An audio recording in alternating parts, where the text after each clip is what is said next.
Good evening. Hope that we're well. It's me, Ryan Hartley, back with another episode 49 of the Always Better Than Yesterday interview sessions. I hope that we are well. I hope that you can hear me loud and clear. Wherever you are coming from, please do just drop me a comment. Let me know where in the world that you're coming from. I'd love to be able to connect with you. There we go, my guest is on and ready. So I'm just doing a brief introduction, send some invites, talk a little bit about why I do this, and then I'll bring my guest on very shortly. So hope everyone's had a great weekend. Really looking forward to being back this week. Unfortunately, we had a bit of technical problems. It meant that Daniel couldn't join us last week. I will hopefully be able to reschedule that interview with Daniel. Definitely a conversation I want to be having. So the last one we did was with Corey Hartley, my little boy, 6-year-old, on Father's Day. So if you haven't checked that one out already, please do head to the Always Better Than Yesterday podcast. Check out episode 48 with Corey Hartley. It was pretty special. It was one of my favourite conversations to have. Absolutely loved it. And do you know what? Here we go, episode 49, and I'm very fortunate enough to be absolutely loving what I'm doing. If you don't think it's possible to love what you do, then think again. Is it easy? Does it require courage, sacrifice? Absolutely. But it is 100% possible to do what you love. And episode 49, here we go. If you are new to an Always Better Than Yesterday interview session, then firstly, thank you for taking the time out of your day to spend it with us. When I say us, it's not just me, it is the Always Better Than Yesterday community. And we believe in helping develop ourselves and other people to be better than we were yesterday. It's that simple, really. And these interview sessions are simply that, helping us learn from people from all walks of life about their habits and their mindset. I love learning about what makes people tick, what helps people win in life. And rather than me having those curious conversations in private, why not use the power of social media for social good to enable everybody to learn what we learn? So tonight's no different. Really looking forward to having my guest join me. His name is Matt Hill. I will not say too much because that first question is always introduce yourself. So I've sent the request now. And let's have a great conversation. Please do share this stream with that one person you think needs to hear that message.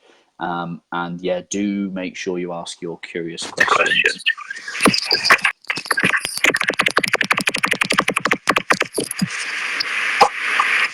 Have you got a pen? I have.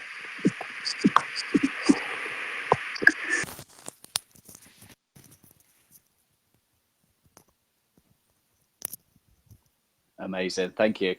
Okay, is that better? Mark Zuckerberg, what are you doing? Please sort out the audio of Facebook Lives. Anyway, hello. Nice to see you again. Ryan, great to see you. Seems like a long time.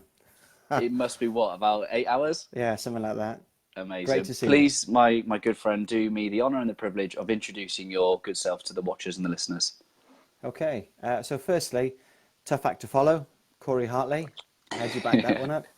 But I'll do my best. So my name's Matt. I'm 46 years old. I live in Melksham, Wiltshire in the UK. Well, Sandhurst, Wiltshire in the UK. Married to Sarah, 3 children, Olivia, Poppy and Monty. And I run a full-time Systema academy. So most of you won't know what Systema is. Systema is a Russian martial art, but it's also a health and well-being system. So I teach a full range of classes there for covering self-defense skills, health and mobility, well-being, teaching people how to calm and relax themselves, and also bushcraft skills, outdoor skills, and kind of adventures. And to all age groups. So we start them as young as 3, and we take them right where there's no upper age limit, really. So as long as you can get up the stairs, you can come on the mat and train. Love that. Love that. So there's going to be so much that I'd love to ask you about, learn about. But where did we connect? Where did our paths cross? So I'm Welsh. And for those around the world that maybe don't know, the primary thing about being Welsh is that you're a lover of rugby. So my son Monty came of age to start rugby, and we went to the local club, and Ryan was there as the coach, and straight away could see what a a great job he was doing as a leader to to these young boys, and it was very apparent with Ryan and the other coaches, Yeah, Andy got a and great Stu team. and Anna, and I just thought what a great environment for Monty to be part of. So Yeah, I think maybe even the first session they must have seen how itching I was. yeah, So I think Ryan came across and said, "Look, if you want to come on and join in and help out, feel free." absolutely. And I grasped it with both hands and did. That's very kind of you, my friend. And I think, do you know what? I think you're being very kind, because I think the original words you said was that you thought you'd bring a bit of Welsh to the team to up the standards of the rugby. Many a We word said in jest. Absolutely. We've got some questions coming through already. I Hmm. just wonder whether, so there's a question from Steve. He's saying that he's asking about your military service, Yeah. with the possibility of sacrifice. So just wonder your thoughts on sacrificial living. How do you balance serving your own needs, desires, and wants with that of serving others? Which is a pretty deep question to start with, but Whew, yeah, in at the deep end. Well, I think um,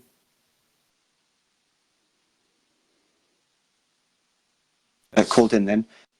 I think there's two things that immediately jump to mind here. Firstly, I yeah, think real leadership is about service, mm, and serving others and putting others before you, which is of yeah, course a self-sacrifice. The motto of the British Army is "Serve to lead." mm, Um, you know, Jesus said that to be first of all, you must be last of all and servant of all. And I think mm, that kind of sets the standard that you put other people's um, needs before your own, yeah, and through that you set the example that allows everyone to flourish. So I think there's that. I couldn't say hand on heart that I joined the army to serve. I joined the army because I thought it would be a great place to develop myself. yeah, I thought it would be a great avenue to learn new skills and put some skills to use. And it really was that. But I think over time in there, you start to see mm, what service can be and the sacrifice required to be of mm, service. But I don't know that anyone joins up, to sacrifice themselves. mm. But certainly they become willing to do that for the people around them, and the family that they create while they're in there. Yeah, that's I don't really know if that answers powerful. the question, but I think so, and I think you retired as a captain. Is that right? yep, What does that's right. that mean? I'm used to kind of police hierarchy. Tell me a Hmm. little bit about the role of a captain. What does the captain do? So it's slightly different in the army in that you can either you join as a soldier or as an officer cadet. So I joined as an officer cadet. Not that I really knew much difference really, but the person Mm, that I met who kind of encouraged me to give that a go, kind of pointed me down that route straight away. And I had the bare minimum mm, qualifications to be able to do that. So I did it and scraped in. And so you do a year's training at the Royal Military Academy at Sandhurst for a year, and then on successfully passing that, then you go and join the regiment of your choice. mm, So I joined the parachute regiment, so I had mm-hmm. another course to pass after that, which was Yep. P Company and the jumps course. And then so I joined as a second lieutenant, which is Mm-hmm.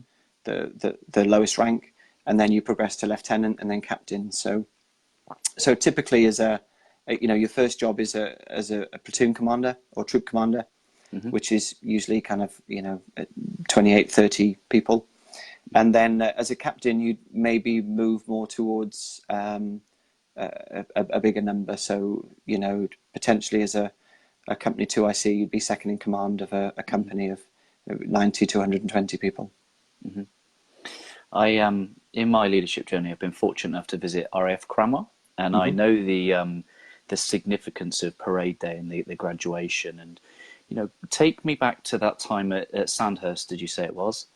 Take me back to that time at Sandhurst. What did that mean to graduate, to wear the uniform, to be on patrol? What did that do for you and your identity and your sense of accomplishment? I mean, the military is very good at bringing a disparate group of people together who've never met each other before, and really quickly bonding them into a cohesive unit that takes pride in themselves first. You know, the first things are to be able to stand up straight with your clothes clean, pressed, you know, in good order, and yourself in good order, your kit in good order, and able to look after yourself first. And then you can be of some use to the people around you, you know, and then, you know, that group of people can be of use to a bigger unit and a bigger unit, and eventually your country, you know, your community, your country. So there's they're able to, you know, in the army, I guess has been doing it longer than anyone else. You know, they've been bringing people together and building a team and developing the leaders within those teams for longer than anyone else. So they're pretty good at it. And are there I think things that you've taken with you to that in a post service that you use in your everyday life now? Yeah, absolutely. You can ask me now, and it's hard to put them because you kind of you kind of absorb, I think, the best of the people around you and the best things of yourself, and it's kind of hard to strip away those things that the army gives you. But you know, certainly a self-motivation and an ability to face things that you're not sure you can achieve. And I think it's you know, I worked as a platoon commander where we you know, had a group of 50, 60 young recruits in from 16 to kind of 24, 25 every 6 months, and you kind of put them through the basic training program. And you'd see it every time, you know, that the people would come in and they would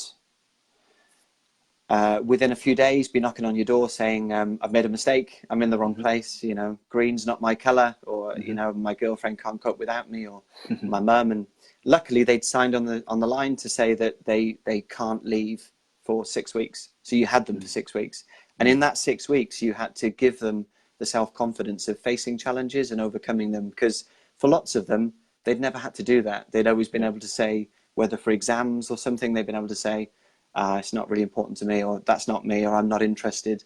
But here they couldn't, you know, they couldn't give those excuses, and they had to turn up and they had to put in their best, and they had to start achieving. And, you know, by the 6 weeks, the vast majority would have come over that. And then by the end, you know, in tears, they'd come up and say, thanks for not letting me quit. Wow. If you could take your 20 odd years service, did you say? No, 6. 6. So if you could take your 6 years service, what's the biggest lesson or biggest lessons that you've learned about yourself, about leadership? Like, what comes to mind through thinking back to those times? For leadership, I'd say two things really stand out. Firstly, it's that idea that it's not about you, it's about how you can be of use to other people. You know, to kind of get out of your own way. Yeah. And the second one I would say is that the best explanation I ever heard of